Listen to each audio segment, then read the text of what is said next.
Hey, horror aficionados. Today, let's dive deep into the chilling alleys of 1970s Detroit, where the notorious Jason terrorized the city with his killing spree. Imagine the Motor City, once booming with music and industry, now a backdrop for one of the most horrifying chapters in horror lore. It was the summer of 1974. The streets of Detroit were vibrant during the day, but as night fell, a sinister shadow loomed. That's when Jason, a figure now synonymous with terror, began his notorious spree. Each night, the city held its breath as dusk approached, wondering where he would strike next.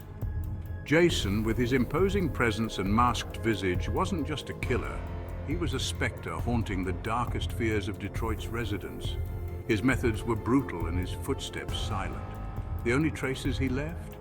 A city gripped by fear and the echoing cries of his victims. What made Jason's spree particularly terrifying was the randomness of his attacks. No one knew who might be next.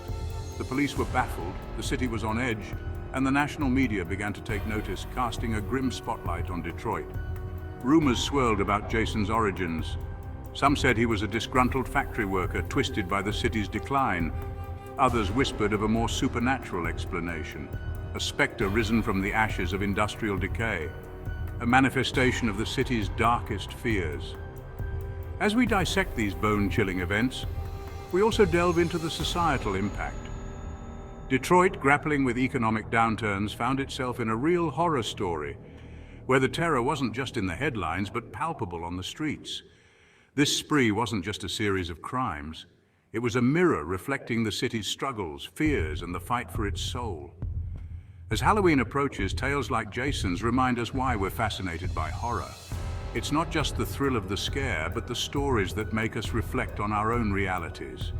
So the next time you walk the streets of Detroit or any city that's seen its share of darkness, remember the tales of Jason and keep looking over your shoulder. Who knows what shadows might be lurking there?